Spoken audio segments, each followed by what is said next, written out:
व्यासपीठावर बसलेले सर्व मान्यवर आणि जमलेल्या माझ्या तमाम देशभक्त बांधवांनो, भगिनींनो आणि मातांनो, राजन केवळ मलाच नाही तर मला खात्री आहे आपल्या हिंदू हृदय सम्राटांना आणि धर्मवीरांना सुद्धा तुमचा अभिमान वाटत असेल.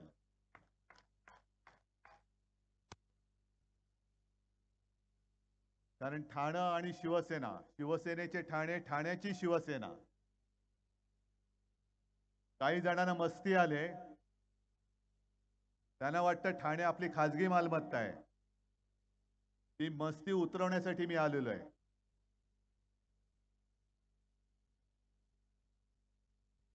आणि आज मला खात्री पटली की केवळ मी एकटाच नाही तर तुम्ही सगळे त्याचसाठी आलेला आहात. मगाशी संजय राऊत आपण जे बोललात ते खरं आहे. महाराष्ट्रामध्ये जिथे जिथे जाता येणं मला शक्य आहे तिथे तिथे मी जातोय. रस्त्यात गर्दी असते, सभेला असते. परभणीची सभा काय, हिंगोलीची सभा काय, कालची धाराशिवची सभा, कोल्हापूरची सभा, हातकणंगले, सगळ्याच सभा. आणि कालची धाराशिवची जी सभा होती, अंगावरती रोमांच यावा, लाखो लोक, आणि आपण आईचा गोंधळ घालतो. ती आई तुळजाभवानी गोंधळाला आली होती, असंच त्या सभेचं स्वरूप होतं. लोक पेटलेत, लोक चिडलेत, वाट बघतायत तरी एकदा आमच्या मतदानाची तारीख येते आणि यांना रिटायर नाही, गेट आउट करण्यासाठी लोक आतुरलेली आहेत. गेट आउट, तडीपार. किती मस्ती आले. एक तर यांच्यामध्ये हिंमत नाही समोरासमोर लढायची. आणि माझ्या साध्या साध्या शिवसैनिकाला जो निष्ठावान आहे, तुमच्या पैशाने तो विकत घेतला जात नाही. आज सुद्धा त्यांचे संदेश येत आहेत, ये तुला सगळं सोडून देतो. पण मडवी तुरुंगात आहेत, भाजपात किंवा मिंद्याकडे जायला तयार नाहीत. आणि बघू ना आपण यांच्या तुरुंगाच्या भिंती किती मजबूत आहेत. कायद्याच्या दृष्टीने बोलतोय, तुरुंग नाही फोडणार मी, तुरुंग तसाच ठेवणार आहे. कारण उद्या ज्यांनी माझ्या मडवीला तुरुंगात टाकलं त्याला मी त्या तुरुंगात टाकणार आहे. संजय राऊत पण तसेच नाही झुकला. काय कराल, तुरुंगात टाकाल ना, टाका, बघू तुमच्या तुरुंगाच्या भिंती किती जाड आहेत. आणि मला अभिमान आहे की तो स्वातंत्र्याच्या आधीचा काळ संपूर्ण देश प्रवाहपतीत झाला होता. कोणी नाही, कोणी इंग्रजांच्या विरुद्ध बोलायला तयार नव्हतं. तेव्हा एक महाराष्ट्राचा सुपुत्र त्यांनी ठणकावून विचारलं होतं आणि सांगितलं होतं भर कोर्टात, स्वराज्य हा माझा जन्मसिद्ध हक्क आहे आणि तो मी मिळवणारच. त्या लोकमान्यांना सुद्धा अभिमान वाटत असेल की अरे तो माझा महाराष्ट्र आज सुद्धा जागा आहे, आज सुद्धा ज्वलंत आहे. असंतोषाचे जनक ज्या लोकमान्यांनी महाराष्ट्रात जन्म घेतला, तो महाराष्ट्र आज सुद्धा जो संपूर्ण देशात असंतोष भडकलेला आहे, त्या असंतोषाचा जनक हा लोकमान्यांचा महाराष्ट्र आज सुद्धा आहे. पण तेव्हा सरकारचे डोके ठिकाणावर आहे काय, हा प्रश्न त्यांनी विचारला होता, तो सुद्धा मराठीतनच. आजच्या सरकारला डोकंच नाहीये, त्या डोक्याच्या जागी नुसता खोका आहे हे आम्हाला माहिती आहे. हे खोकेबाज सरकार आहे, डोकेबाज सरकार नाहीये. आणि मी दर सभेत सांगतोय, ही माझी शिवसेना माझी वडिलोपार्जित संपत्ती आहे. हे माझे निवडणूक रोखे आहेत, जे मी या निवडणुकीत वटवणार आहे. हे माझे निवडणूक रोखे आहेत. आणि या निवडणूक रोख्यांवरती मोदीजी तुम्ही किती जुलम जबरदस्ती करा, यातलं एक सुद्धा बोगस नाही निघणार. हे सगळे अस्सल मर्द, जीवाला जीव देणारे हे शिवसैनिक मला शिवसेना प्रमुखांनी जोडून दिलेले आहेत. आणि तुम्हाला काय वाटतं, या शिवसेनेने 2014 आणि 2019 मध्ये मोदीजी तुम्ही विसरला असाल, तुम्ही कालच्या किंवा परवाच्या तुमच्या मुलाखतीत बोललात की उद्धवजींबद्दल मला प्रेम आहे. मी काय ऐकलं नाही. पण तुम्ही कदाचित विसरला असाल की 2014 साली भाजपाने जेव्हा तुमचं नाव ठरवलं की देशाच्या पंतप्रधानपदी नरेंद्र मोदींचं नाव उमेदवार म्हणून सुचवूया, तुमचे तेव्हाचे अध्यक्ष होते राजनाथ सिंग, त्यांनी मला फोन करून विचारलं होतं, उद्धवजी आपकी क्या सलाह है? आणि ते पाप मी केलं होतं. मगाशी जसं जितेंद्र थोबाडीत मारून गेले, त्यांनी या इथल्या गद्दाराचं नाव तेव्हा सुचवलं होतं म्हणून एक थोबाडीत मारली. मी किती मारून घ्यायला पाहिजे माहित नाही मला, पण ते पाप माझ्याकडनं नकळत झालं होतं. तेव्हा शिवसेना तुम्हाला चालत होती, तेव्हा उद्धव ठाकरे कोण आहे हे तुम्हाला माहिती होतं. आज असं काय झालं, बिनसलं. आणि 14 साली तरी काय बिनसलं होतं की तुम्ही ज्या शिवसेनेचा पाठिंबा घेतलात, तो उद्धव ठाकरे तेव्हाही पक्ष प्रमुख होता, 2019 ला होता आणि आज सुद्धा आहे. आणि जे माझ्या असली शिवसेनेला नकली म्हणतात, ती बेअकली माणसं मी महाराष्ट्रामध्ये सहन करणार नाही. ही माझी शिवसेना असली आहे. आमचं नाणं खणखणीत आहे, ठणठणीत आहे. मोदींसारखं तकलादू नाहीये. मोदींचं नाणं महाराष्ट्रामध्ये चालत नाही, म्हणून तुम्हाला माझ्या वडिलांचा फोटो बाजूला लावावा लागतोय. एक काळ असा होता, हे आपल्याला हिणवत होते की तुम्ही जे काही निवडून आलात, तुमचे जे काही खासदार आले निवडून, ते तुम्ही मोदींचे फोटो लावले होते म्हणून निवडून आले. मग मी माझ्या वडिलांचा फोटो लावून निवडणूक लढतोय. इथले जे गद्दार आहेत, घटनाबाह्य मुख्यमंत्री, त्यांनी त्यांच्या वडिलांचा फोटो लावून निवडणूक लढून दाखवावी, होऊन जाऊ दे. आणि राजकारणातले तुमचे बाप जर मोदी असतील तर त्यांचा फोटो लावा. हिंदू हृदय सम्राटांचा लावू नका, तेवढी तुमची पात्रता नाही, तुमची योग्यता नाही. कारण गद्दार म्हटल्यानंतर त्या गद्दाराच्या हातामध्ये भगवा झेंडा आणि शिवसेना प्रमुखांचा फोटो त्यांच्या बाजूला हा शोभत नाहीये. ही संघटना ही मर्दांची संघटना आहे. आजपर्यंत तुमच्या सगळ्या गोष्टी आम्ही सहन करत आलो. आता अचानक तुम्ही जे काही सांगता आहात, तुम्ही लोकांमध्ये संभ्रम निर्माण करताय. माझ्या कोणाच्या लोकांमध्ये संभ्रम नाही झाला, पण भाजपच्या लोकांमध्ये संभ्रम झालाय की नेमकं उद्धव ठाकरेचं करायचं काय. आणि आज तिकडे आपल्या सीमा असुरक्षित आहे. लेह लडाख मध्ये पेटलेलं आहे, मणिपूरमध्ये पेटलेलं आहे. काल परवाकडे काश्मीरमध्ये पुन्हा हल्ला झाला. का हो, तुम्ही 370 कलम काढलत ना. मध्ये अमित शाह येऊन गेले आणि बोलून गेले की आम्ही 370 कलम काढलं, त्याच्याबद्दल उद्धव ठाकरेंचं काय मत आहे. अहो, तुम्हाला मी जाहीर पाठिंबा दिला आहे, कारण काश्मीर हा माझ्या हिंदुस्थानचा अविभाज्य घटक आहे, तो तोडू शकत नाही कोणी, म्हणून आम्ही तुम्हाला पाठिंबा दिला. पण त्याच काश्मीरमध्ये जवानांवरती आजही हल्ले होत आहेत. पण 10 वर्ष तुम्ही खुर्च्या उभवताय, अजूनही माझा काश्मीर हा सुरक्षित तुम्ही का करू शकला नाहीत. जसं तो पुलवामाचा हल्ला झाला, सत्यपाल मलिक यांनी तुमचं बिंग फोडलं. जे सैन्य आपल्या देशासाठी प्राण तळ हातावरती घेऊन सीमेवरती लढायला तयार असतात, त्यांना तुमच्या नादानपणामुळे जीव गमवावा लागला. राज्यपाल सत्यपाल मलिकांनी तेव्हाही सांगितलं होतं की यांना रस्त्याने जाऊ देणं हे धोकादायक आहे, हल्ला होऊ शकतो. अहो, मोदीजी फोटोग्राफी मी करतो, ती सुद्धा हल्ली करत नाही मी.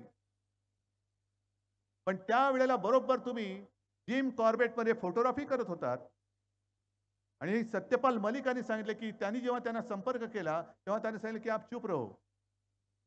नेमकं काय झालं, त्या सत्यपाल मलिकांनी जे काय तुमचं सगळं ढोंग उघड केलेलं आहे त्याच्याबद्दल तुम्ही का अजून बोलत नाही आहात. काय असं तुम्ही नेमकं देशासाठी केलं तरी काय. आमच्यावरती तुम्ही बोलता. मगाशी माझी रायगडमध्ये सभा झाली अलिबागला.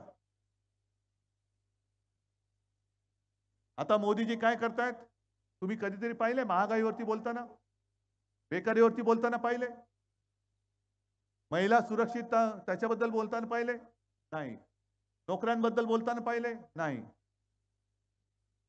पण आता परत त्यांनी धर्माधर्मात मारामाऱ्या लावायच्या. आणि आजची जाहिरात जी आहे ही जाहिरात 10 वर्ष सत्ता भोगल्यानंतर बेअकली जनता पार्टी, भेकड जनता पार्टी, कमळाबाई ही अशी जाहिरात करते, तुमच्या मताने कुठे जल्लोष व्हायला हवा आहे, भारतात की पाकिस्तानात? ओ मोदीजी, तुमच्या पराभवाने माझ्या भारतामध्ये जल्लोष होणार आहे, भारतामध्ये अख्खा भारत जल्लोष करणार आहे. आणि पाकिस्तान कशाला जल्लोष करेल? कदाचित असा त्याचा अर्थ असेल की भाजपला मत दिलं तर पाकिस्तानात जल्लोष होईल. कारण नवाज शरीफचा वाढदिवसाचा केक खायला न बोलवता कोण गेलं होतं? कोण गेलं होतं? मोदीजी गेले होते ना. म्हणजेच ह्या जाहिरातीचा अर्थ असा आहे की भाजपला मत दिलं तर पाकिस्तानात जल्लोष येईल. अरे न बोलता न बुलाया हुआ मेहमान वापस आने वाला है, केक तयार रखो. ही तुमची एवढी पातळी घसरली खाली. 10 वर्षामध्ये कसं तुमच्या 56 इंची छातीची 156 इंच छाती व्हायला पाहिजे होती. कामं सांगायला पाहिजे होती. कामं काय केलेत तुम्ही? काम केलेलं काय सांगतायत? काय कोणतं काम केलंय? मग जर मी असं म्हटलं की तुम्ही काय काम केलं नाहीत, बिनकामाचे आहात, जो नाही कामाचा तो नाही रामाचा. मी उलट म्हणतो, जो कामाचा नाही तो रामाचा कसा होईल? कारण राम राज्य ज्याला आम्ही म्हणतो, राम राज्याचा अर्थ सर्व सुखी आहेत लोक, जनता सुखी आहे, आनंदी आहे, महिला सुरक्षित आहेत, सगळा आनंदी आनंद आहे, त्याला राम राज्य आम्ही म्हणतो. मग तुम्ही कामच काही केलं नाही, बेकारी वाढते आहे.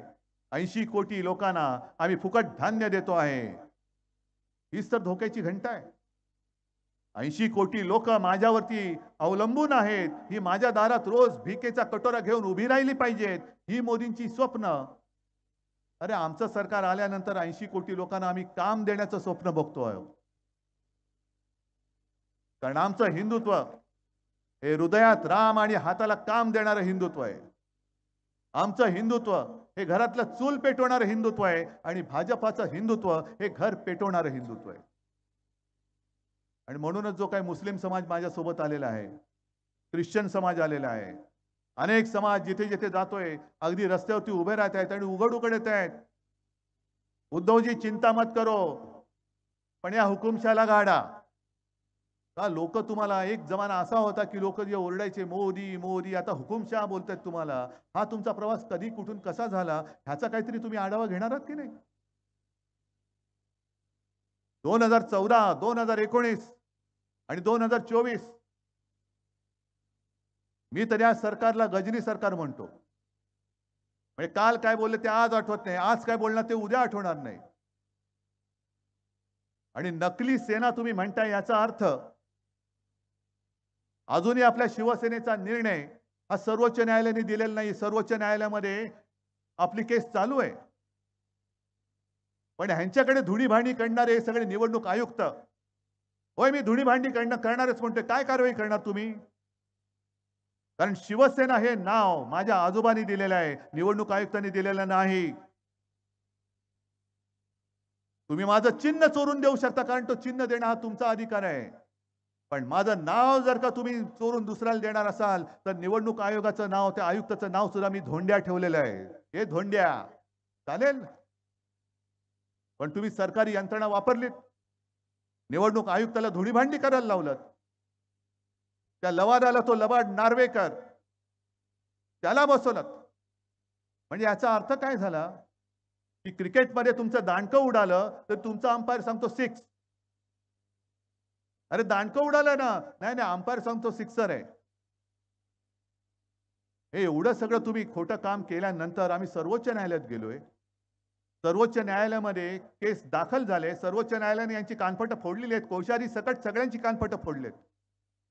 कोश्यारीने म्हणजे तुमचा दुसरा नोकर, ज्यांनी येऊन महाराष्ट्राच्या राज्यपाल पदाचा अपमान केला, छत्रपती शिवाजी महाराजांबद्दल बोलले, फुल्यांबद्दल बोलले, तरी सुद्धा तुम्ही त्याला सहन केला. आणि तेव्हा हे शेपूट घालणारे सगळे लाचार गँग, गोल्डन गँग नाही, लाचार गद्दार गँग ही गप्प बसून राहिली. महाराजांचाच अपमान झालाय ना, मोदींचा नाही ना झाला. फुलांचा महात्मा फुलेंचाच झालाय ना, मोदींचा नाही ना झाला. तुम्ही नाव त्यांना काढून दिलं, सगळं काढून दिलं. कोश्यारींनी कसं चुकीचं काम केलं हे सुप्रीम कोर्टाने सांगितले. आणि मोदीजी तुम्ही फक्त 140 कोटी जनतेमधले एक व्यक्ती नाही, तुम्ही दुर्दैवाने अजून पंतप्रधान आहात आणि नकळत तुम्ही सर्वोच्च न्यायालयावरती दबाव आणता आहात. हा मी आज सरळ जाहीर आरोप तुमच्यावरती करतोय. म्हणजे सर्वोच्च न्यायालयाने शिवसेनेच्या बाबतीत काय निकाल द्यायला पाहिजे हे तुम्ही नकळत सांगते की नकली सेना, नकली सेना. का नकली सेना? ही सगळी लोक जमलेली आहेत. संपूर्ण राज्यामध्ये लाखो लोक उसळतायत आणि सुप्रीम कोर्टाने सांगितले की लोकप्रतिनिधींच्या संख्येवरती पक्ष कोणाचाही ठरवता येत नाही. तरी देखील तुम्ही आम्हाला नकली सेना म्हणताय. म्हणजे सर्वोच्च न्यायालयावरती तुम्ही दबाव आणत आहात. किती आणाल दबाव? अरे आम्ही हातामध्ये मशाल घेतले. जेव्हा हातात कमळ घेतलं होतं तेव्हा तुम्ही सुखावला होतात. आता मशाल कशी जाळून टाकते, काय जाळते ते तुम्हाला कळेल. आणि तुम्ही माझा धनुष्यबाण चोरलात. महाराष्ट्राच्या अस्मितेवरती तुम्ही वार केलात. शिवरायाच्या पवित्र भगवेला तुम्ही गद्दारीचा कलंक लावलात. तुम्ही माझं धनुष्यबाण काढून तुम्ही गद्दाराला दिलं. आता हा महाराष्ट्र तुमची पंतप्रधान पदाची खुर्ची खाली केल्याशिवाय राहणार नाही. खुर्ची तुमची खेचून घेतल्याशिवाय महाराष्ट्र स्वस्थ बसणार नाही. आणि ही ताकद महाराष्ट्र दाखवू शकतो. महाराष्ट्रामध्ये 48 जागा आहेत. 48च्या 48 जर आपल्या महाविकास आघाडीच्या निवडून आल्या तर पहिलं तिथेच त्यांचं सरकार गडगडतंय. तिकडेच गडगडतंय. हे काम एकटा महाराष्ट्र करू शकतो. जर आपण ठरवलं. आजपर्यंत ज्या निवडणुका झाल्या त्याच्यामध्ये तर संपूर्णपणे मला माहिती आहे की या भाकड जनता पक्षाची जागा येत नाही निवडून. पण आता उद्या परवाचा एक टप्पा आहे, परत एक टप्पा आहे, त्याच्यानंतर एक टप्पा आहे. या टप्प्यामध्ये जर तमाम महाराष्ट्राने ठरवलं की या कमळाबाईला एक सुद्धा जागा द्यायची नाही तर मोदींचं सरकार असंच महाराष्ट्रामध्येच गाडून टाकतोय आपण. ही महाराष्ट्राची ताकद आहे. आजपर्यंत आम्ही तुम्हाला भरभरून दिलं. 40, 41, 42 खासदार हे एकट्या महाराष्ट्राने तुम्हाला दिलं. म्हणून मोदीजी तुम्ही त्या खुर्चीपर्यंत पोहोचू शकलात, त्या खुर्चीवरती बसलात. पण एवढं महाराष्ट्राने सगळं भरभरून दिल्यानंतर तुम्ही माझा भरलेला महाराष्ट्र ओरबाडायला लागलात. आम्ही काय मागत होतो तुमच्याकडे?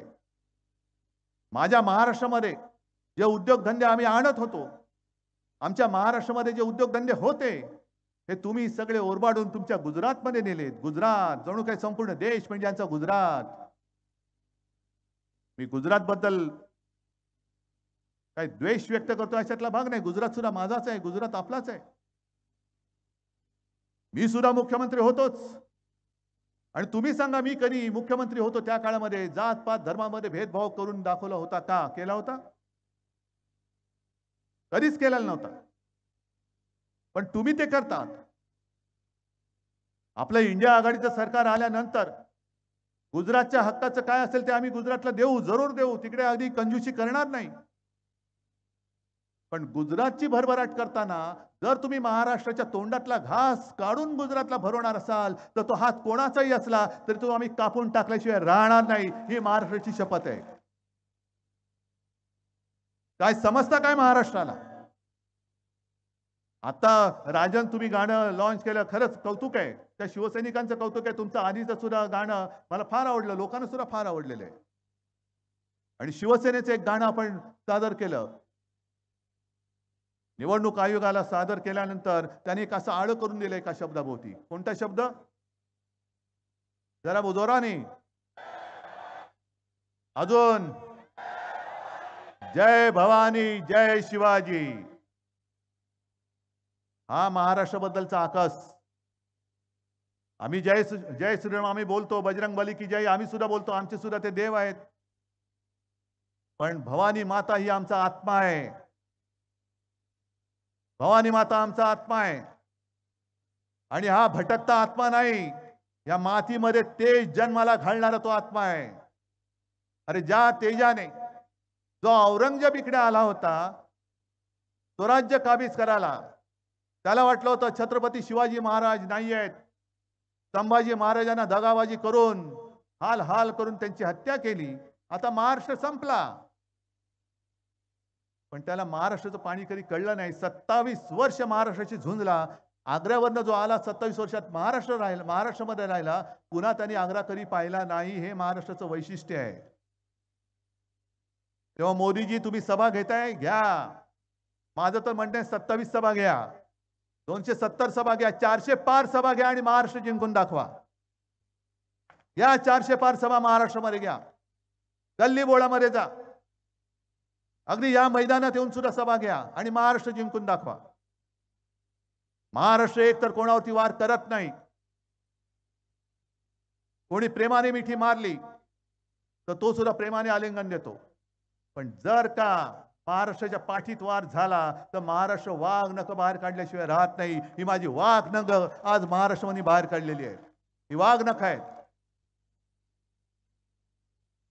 एक तर तुम्ही कामाच्या नावाने संपूर्ण ठणठणाट केला, कुटुंब फोडलीत, पक्ष फोडलेत. काय केलं काय तुम्ही? कोरोना काळामध्ये जे काम महाराष्ट्राने केलं, माझं नाव मुख्यमंत्री नंबर 1 म्हणून झालं, ते माझ्यामुळे नाही, तुमच्यामुळे झालं आणि शासन यंत्रणेमुळे झालं. तुम्ही सगळ्यांनी सहकार्य केलं म्हणून संपूर्ण देशात महाराष्ट्राच्या मुख्यमंत्र्याचा नंबर 1 होता. आणि महाराष्ट्र इकडे कोरोनाशी लढत असताना तुम्ही टीव्हीवर यायचे, दिवे लावा, ताट बडवा, कोलांट्या उड्या मारा, बेडूक उड्या मारा, घरंगळत जा, हे असे चाळे. अरे संपूर्ण जग हसत होतं की हे मोठं संकट आल्यानंतर एका देशाचा पंतप्रधान थाळ्या बडवायला सांगतोय. मोदीजी जेव्हा तुम्ही रिकाम्या थाळ्या बडवायला सांगत होता तेव्हा मी मुख्यमंत्री म्हणून इथल्या माझ्या गोरगरिबाला 10 रुपयामध्ये भरलेली थाळी शिवभोजन म्हणून देत होतो. मोदीजी ज्या वेळेला तुमच्या गुजरातमध्ये सार्वजनिक चिता पेटल्या जात होत्या, तुमच्याच काळातल्या तुमचंच उत्तर प्रदेशमधलं सरकार आहे, त्या सरकारमध्ये गंगेमध्ये प्रेत बेवारशासारखी फेकून दिली जात होती, तेव्हा मी आणि माझं महाविकास आघाडीचे सगळे सोबती एकाही शवाची आम्ही कुठेही विटंबना होऊ न देता त्याला जेवढं काही करता येणं शक्य असेल ते सगळे संस्कार करून आम्ही दहन करत होतो किंवा दफन करत होतो. एक सुद्धा माणूस उपचारावे नाही, कोणालाच नाही. आटोकाट प्रयत्न केले, रात्रीचा दिवस, दिवसाची रात्र, काही बघितलं नाही. पण आता तुम्ही जे काय सांगताय की मुंबईमध्ये खिचडी घोटाळा झाला, इकडे हा घोटाळा झाला, पहिला तुमच्या पीएम केअर फंडामध्ये किती घोटाळा झाला बघा, कारण तो सुद्धा तुम्ही त्याच काळात जमा केलेला आहे. पीएम केअर फंड म्हणजे काय, पीएमचा अर्थ काय, नक्की त्याचा मालक कोण? आणि मोदीजी उद्या तुम्ही पंतप्रधान नसणार, मग तो फंड कोणाच्या हातामध्ये जाणार आहे त्याची तर मोजदाद करायची नाही, कारण तो खाजगी फंड आहे. मग खाजगी फंडाचं नाव पीएम केअर फंड ठेवू शकतो? आम्ही सुद्धा काढतो काहीतरी पीएमच्या नावाने, देतील लोक पैसा, चौकशी कशी करता बघतो, कारण तो आमचा खाजगी फंड आहे. इतर वेळेला तुम्ही प्रत्येकाच्या संपत्तीवरती अगदी गळ्यातल्या मंगळसूत्राकडे तुम्ही लक्ष देता, पण पीएम केअर फंडाच्या सगळा जो काय मोठा घोटाळा झालेला आहे त्या घोटाळ्याबद्दल तुम्ही का नाही बोलत? तुम्हाला सगळ्यांना जे काय घाबरवलं जात आहे की तुमची संपत्ती ज्याला मुलं जास्त होणार त्याच्यामध्ये वाटून टाकणार. संजय बाकीच्या उद्योगपतींचं सोडा, ह्या पीएम केअर फंडामध्ये जमलेले पैसे जरी गरिबांना वाटले तरी यांच्या खात्यामध्ये कितीतरी लाख रुपये येतील. आणि सगळ्यात जास्त मुलं म्हणजे जास्त मुलं होतील त्यांना संपत्ती वाटणार. मोदीजी तुम्हाला कोणाला किती मुलं होतात त्याच्यात करायचं काय? अहो राजकारणामध्ये भाजपला मुलं होत नाही त्याला मी काय करू, माझा दोष थोडीच आहे. मी त्यांना भाकड जनता पक्ष म्हणतो तो एवढ्यासाठी म्हणतो कारण राजकारणात तुम्हाला मुलंच नाही झाली, आमची मुलं तुम्हाला कडेवर घेऊन फिरवायला लागतायत.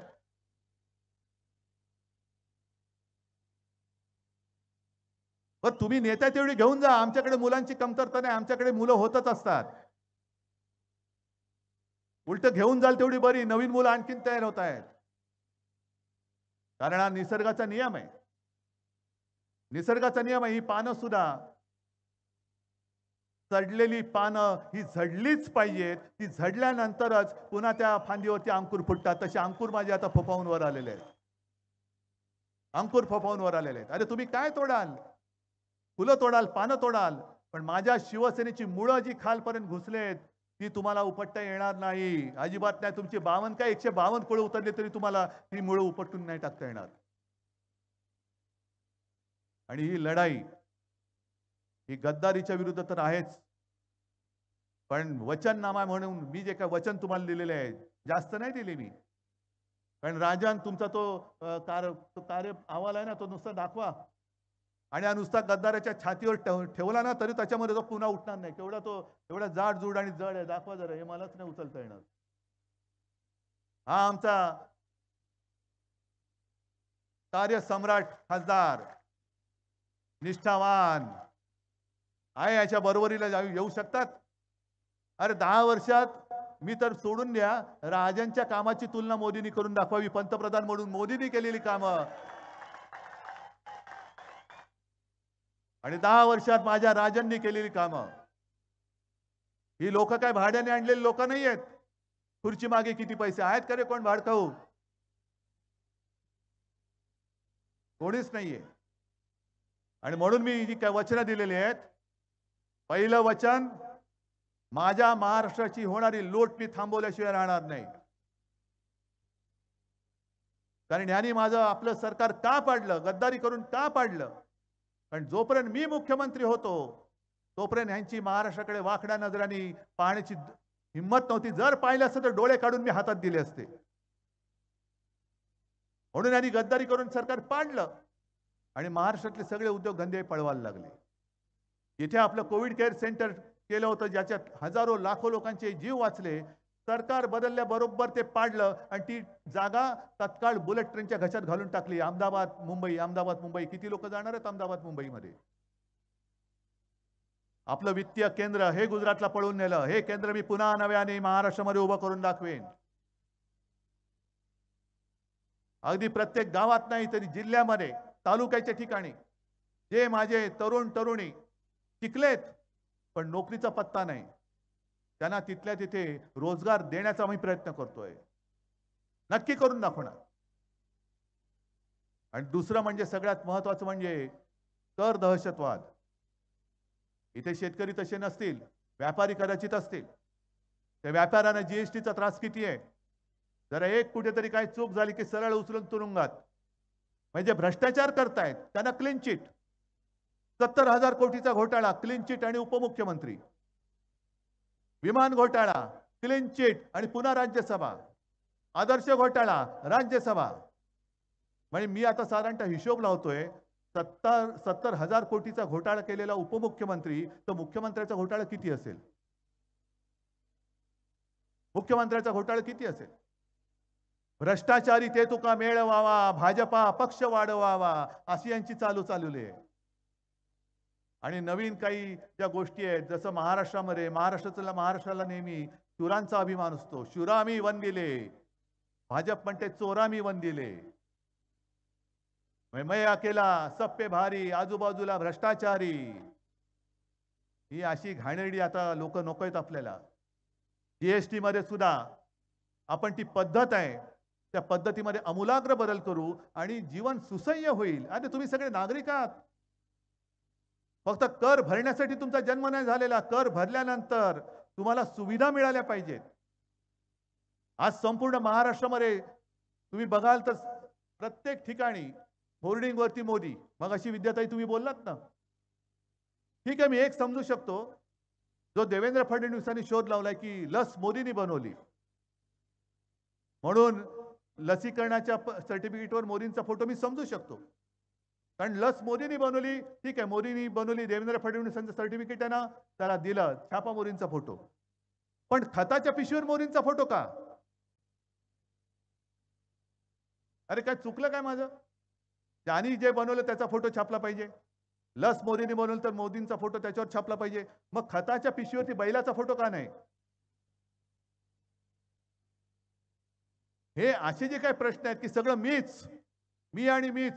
सगळं काही मीच केलं. उद्या आणखीन काही दिवसांनी सांगतील हे सगळं ब्रह्मांड, हे विश्व हे मी तयार केलेलं आहे. सूर्य मी असा तयार केलेला आहे, चंद्र तयार केलेला आहे. हे सगळी थापाबाजी आता खूप झाली.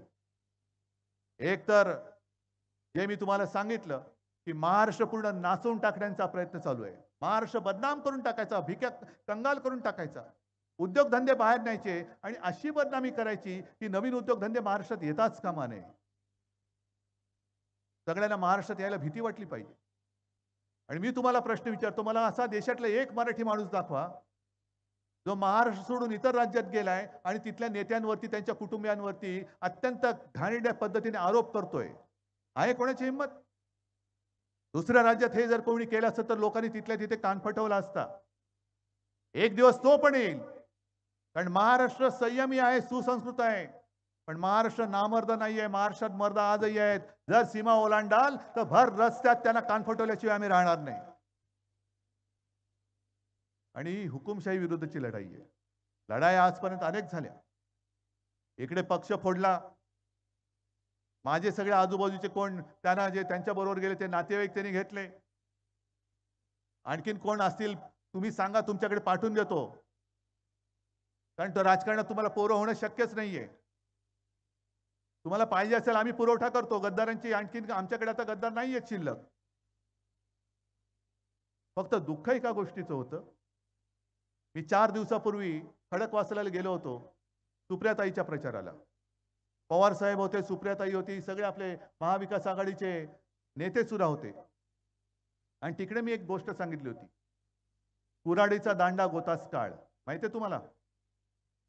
त्याच्यामध्ये गोष्ट अशी आहे की एक मोठं डवरलेलं बहरलेला वृक्ष असतो, कित्येक वर्षाचा, शेकडो वर्षाचा.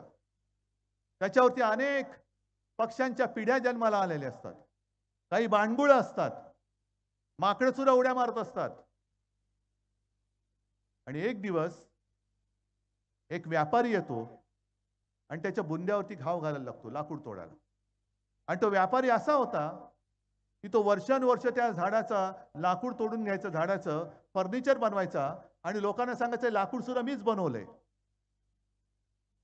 हे माझी गॅरंटी आहे, लाकूड मी बनवलंय, मेरी गॅरंटी, मैंने लकडी बनाई है. मग तो घाव घालायला लागल्यानंतर सगळे पक्षी थरारतात. अरे काय चाललंय? माकडं चित्कारायला लागतात. मग त्यातला एक पक्षी त्या झाडाला विचारतो, आजोबा तुम्हाला त्रास होत असेल ना, वेदना होत असतील ना? आणि त्या झाडाने सांगितलं की बाळा वेदना होत आहेत ठीक आहे, मला तो घाव घालतो त्याच्या वेदना होत नाही, पण तो व्यापारी जो बाहेरून आलेला आहे तो जी कुऱ्हाड वापरतोय त्या कुऱ्हाडीचा दांडा माझ्या लाकडापासून बनवलेला आहे. हे व्यापारी आपलेच दांडे त्यांची कुऱ्हाड लावून चालवत आहेत. त्या दांडक्यांना कळत नाहीये, अरे तुमचं नुसतं दांडकं नाही आपटत, त्याला कुऱ्हाड लावलेली आहे आणि ती माझ्या महाराष्ट्राच्या मुळावरती ते मारतायत. ते महाराष्ट्राची अस्मिता जपणाऱ्या शिवसेनेच्या मुळावरती ते मारतायत. आणि ही असली दांडकी ही मोडायची नाही तर काय करायची? ही दांडकी मोडलीच पाहिजेत. गद्दारांना गाडलंच पाहिजे. गद्दारांना गाडा ही नुसती घोषणा असता कामा नये. ही शिवसेना ठाण्याची शिवसेना. आणि आनंद दिघेंचं जे वाक्य होतं, गद्दारांना क्षमा नाही, बरं झालं ते वाक्य त्या चित्रपटाच्या निमित्ताने का होईना आधी स्वतःला कळून घ्यायला पाहिजे. ते आता ठाणेकर करून दाखवणार, गद्दारांना क्षमा नाही.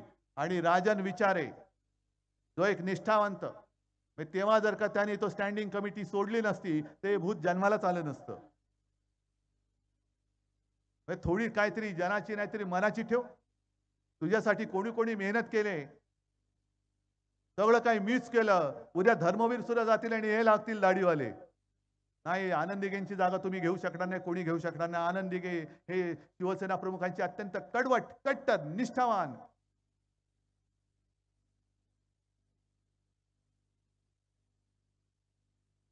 त्यांचा मृत्यू झाला पण त्यांनी भगवा सोडला नाही. ही याला म्हणतात निष्ठा, याला म्हणतात निष्ठा. आणि त्या निष्ठावान ठाणेकरांना निष्ठा काय असते हे शिकवण्याची नाही तर गद्दारांना दाखवण्याची वेळ आलेली आहे. आणि म्हणून मी तुम्हाला सगळ्यांना विनंती करत नाहीये, तर मला खात्री आहे की राजांचा विजय तर होणार आहेच, पण राजांचा विजय मला असा तसा नकोय. गद्दारांना पूर्ण डिपॉझिट जप्त करून मला तो विजय पाहिजे. फक्त गोंधळू नका. धनुष्यबाण चोराच्या हातात आहे. आपली निशाणी काय आहे? नक्की हातामध्ये मशाल घेऊन हा जो हुकुमशाह सूर आहे त्याच्या बुडाला धग लावायची. आता बुडाला हुकुमशाह सुराच्या. कोण हुकुमशाह सूर? ज्याचं त्यांनी समजून घ्यायचं.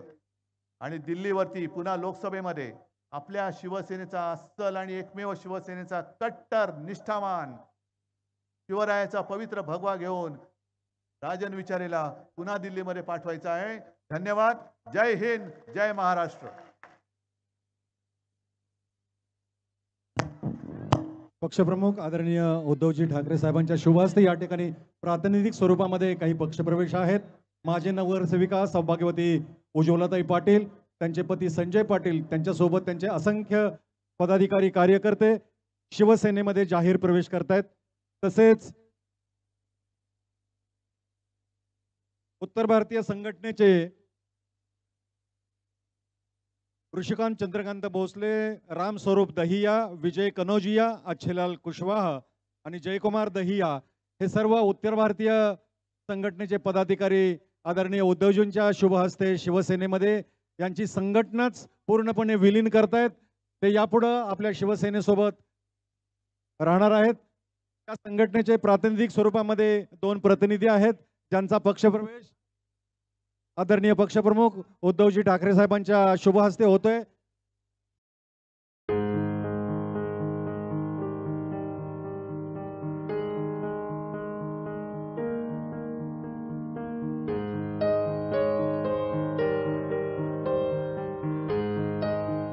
माहितीपूर्ण खात्रीशीर बातम्यांसाठी सबस्क्राईब करा अविरत वाटचाल न्यूज. नोटिफिकेशनसाठी बेल आयकॉनवर क्लिक करा. लाईक करा, कमेंट करा, शेअर करा. अविरत वाटचाल.